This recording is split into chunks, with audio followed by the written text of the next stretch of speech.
Good day, everyone, and to our instructor, Sir Ariel Cobilla, sir. Welcome to MAID 202, School Laws and Policies. My assigned topic is Republic Act 7836, also known as the Teachers Professionalization Act of 1994. Republic Act number 7836 is a law in the Philippines that aims to promote and improve the quality of education by professionalizing the teaching profession. The law sets minimum qualifications and standards for the practice of teaching and provides for the creation of the Professional Regulation Commission or the PRC and the Board of Professional Teachers to oversee the licensing and registration of teachers. The Teachers Professionalization Act of 1994 is considered a landmark legislation in the Philippines, as it seeks to improve the quality of education by professionalizing the teaching profession and ensuring that only qualified and competent individuals are allowed to teach in the country's school. Article 1 of Republic Act 7836 is all about the title of the act. Included in there are the statement of policy, objectives, and definition of terms. The short title of the law is the Philippine Teachers Professionalization Act of 1994. The statement of policy in this act declares that it is the policy of the state to promote and improve the quality of basic education in the Philippines by improving the quality of the teaching profession. Article 1, Section 3 is all about the objectives. One of the objectives of this act is to promote, develop, and professionalize the teaching profession in the Philippines. By promoting and professionalizing the teaching profession, Republic Act 7836 aims to provide the quality of basic education in the country. The ultimate goal or objective of this act is to elevate the status of teaching profession and recognize the important role that teachers play in shaping the future of our country. Another objective is the supervision and regulation of the licensure examination. Under Republic Act 7836, the Board of Professional Teachers is established to supervise and regulate the licensure examination of professional teachers.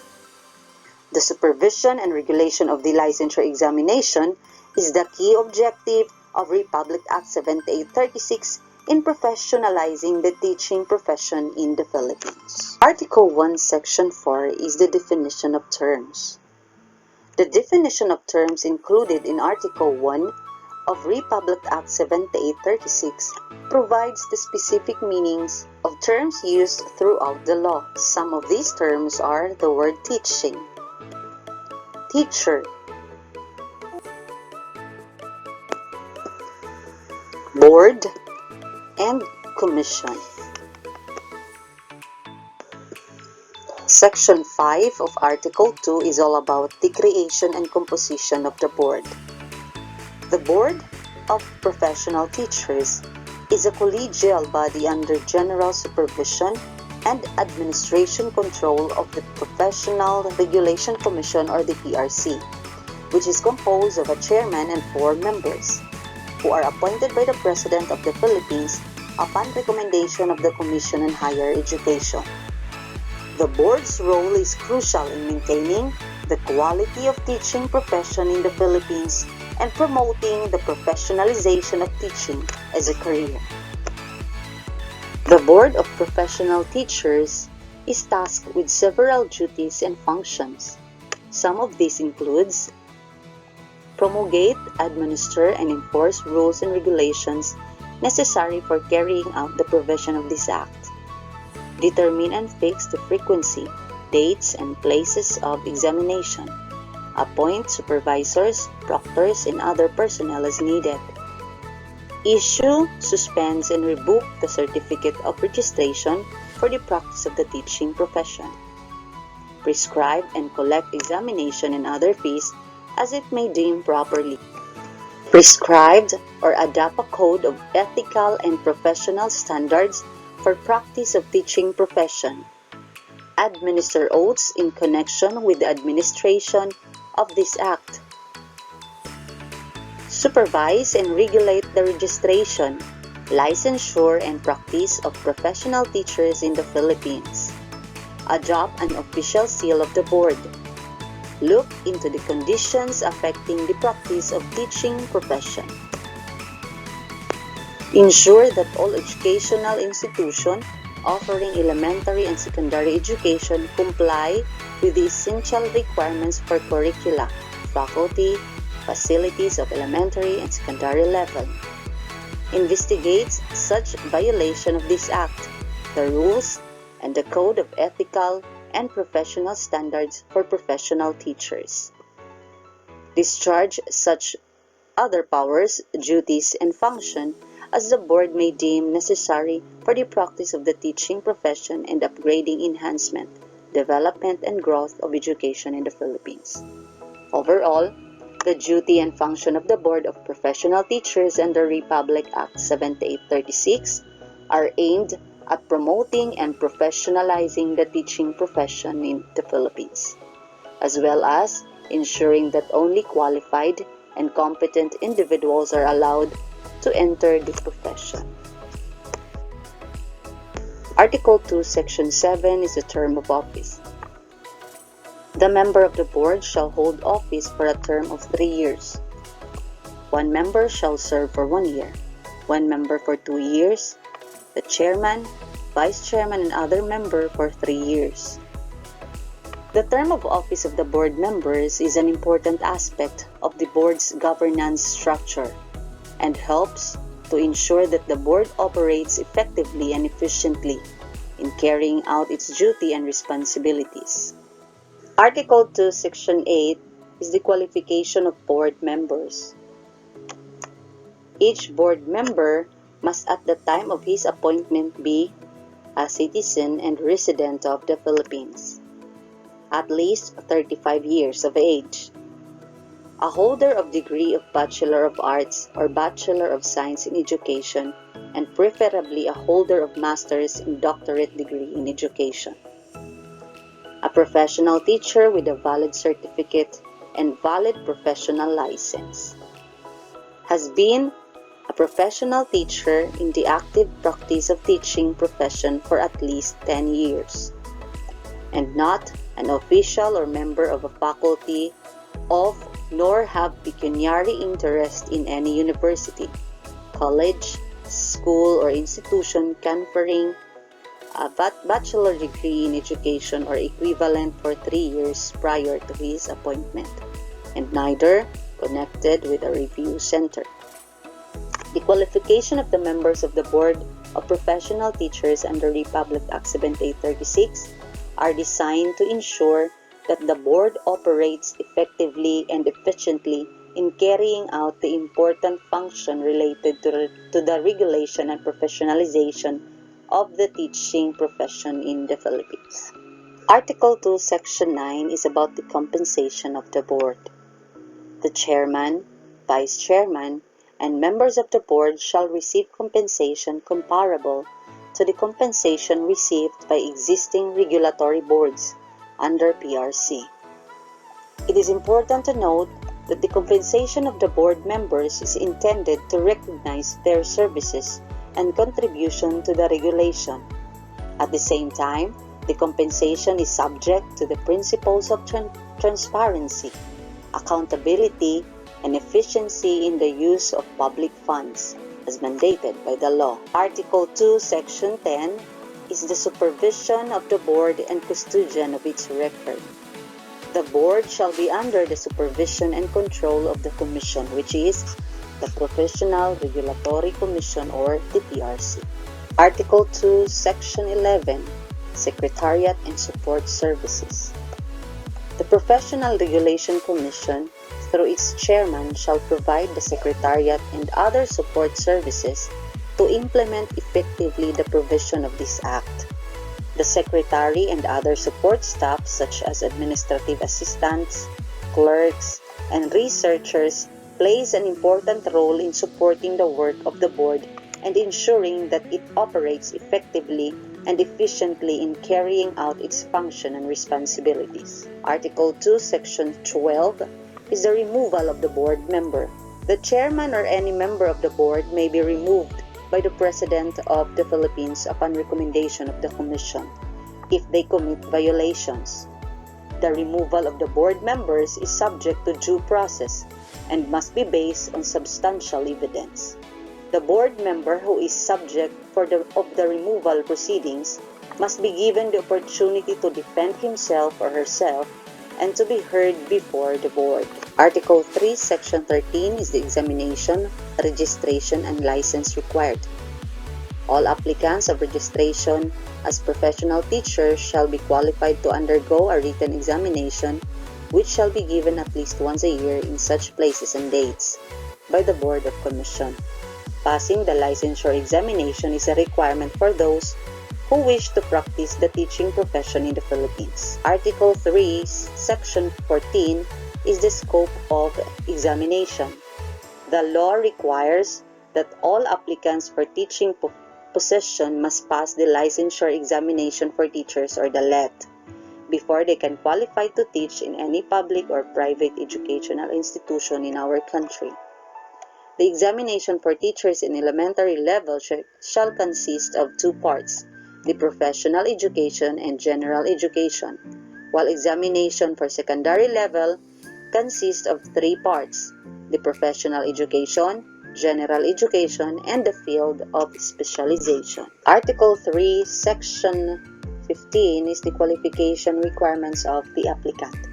The following are qualification requirements for individuals who wish to take the licensure examination for teachers: a citizen of the Philippines or alien whose country has reciprocity with the Philippines, at least 18 years of age, in good health and good reputation with high moral values, has not been convicted with final judgment by a court or an offense involving moral turpitude, and a graduate of a school, college, or university recognized by the government. Article 3, Section 16. Report of the result of the examination. After taking the examination for professional teachers administered by the PRC, the board shall within 120 days report the ratings obtained by each candidate to the PRC for approval and appropriate action. LET passers will be issued certificate of registration and a professional card by the PRC, bearing the full name of the registrant with the serial number and date of issuance, signed by the chairman of the commission and the vice chairman with the members of the board. Article 3, Section 18.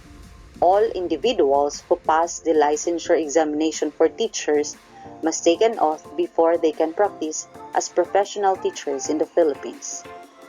Section 19. Periodic merit examination for teachers. Teachers must take an oral or written examination at least once in 5 years as basis for merit promotion. The purpose of the merit examination is to assess the professional competence and qualification of teachers and to ensure that they meet the standards set by the government. The merit or teachers who pass the merit examination will be awarded with a certificate that can be used as basis for salary adjustment, promotions, and other career advancement opportunities. Section 20. Failure to pass the merit exam. The teacher fails to pass the merit exam, he or she shall be allowed to take the examination for second time, and if she fails, then she will undergo a refresher course or program before they allowed to retake the examinees. Article 3, Section 21, Incentive. Teachers who pass the merit exam shall be awarded with diploma, earn merit points, be placed in the priority list of government scholarship, and enjoy other benefits. Section 22, Integration of the teaching profession. Under the law, the PRC is tasked with establishing the Integrated Professional Organization or the IPO for teachers in the Philippines. The IPO serves as the representative organization of all professional teachers in the country and is responsible for promoting the welfare and professional interest of its member. Article 3, Section 23. The revocation of Certificate of Recognition, suspension from the practice of teaching profession, or cancellation of temporary or special permit aims to uphold the standards of the teaching profession, protect the welfare of the students, and maintain the integrity of education system in the Philippines. Thus, as license holder, he must maintain his stand as professional. Article 3, Section 24. The registration of reciprocity provides foreign teachers with an opportunity to contribute to the development of the Philippine education system, provided that these foreign teachers meet the standards set by the Philippine government and they comply with the requirements for practicing their profession in the country. Section 25. Roster of Professional Teachers. The roster of professional teachers serves as the record of all registered and licensed professional teachers in the country. This is a public document that can be accessed by anyone who wishes to verify the status of a professional teacher in the Philippines. Article 3, Section 26. No person shall engage in teaching or act as professional teacher without valid professional license. However, there are exemptions, like teachers who have been teaching in the same field for 10 years, teachers who are engaged in teaching in college or university and have at least master's degree in the subject, and teachers who are licensed and registered as professional in fields other than education. The exemption of these registration and licensure requirements is subject for approval in the Department of Education. Article 4, Section 27. Inhibition against the practice of teaching profession. The inhibition against the practice of teaching profession are meant to ensure that the teaching profession in the Philippines is practiced only by qualified and licensed professionals who uphold the highest standards of professionalism and ethics. Article 4, Section 28, Penal Provision. Anybody who will violate the law will be punished with a fine or imprisonment. Article 4, Section 29. The appropriations are meant to support the implementation of the law and the programs and activities of Professional Regulation Commission and the Department of Education. Section 30. The Board shall formulate and adopt the necessary guidelines for the effective implementation of the provisions of this Act within 60 days of its approval. Section 31. All incumbent teachers in both public and private sector not otherwise certified as professional teachers by virtue of this Act shall be given 5 years. During this 5 years period, existing teachers are required to obtain the Certificate of Eligibility for Teachers from the PRC, which will be issued to those who have passed the licensure examinations for teachers. Teachers who already hold master's degree in education or its equivalent will be exempted from taking the LEP. Article 4, Section 32. Separability Clause. The Separability Clause ensures that if any provision of the law is found to be invalid, the rest of the law, including the provision related to the professionalization of teachers and regulation of the teaching profession, will remain in effect. Section 33, Repealing Clause.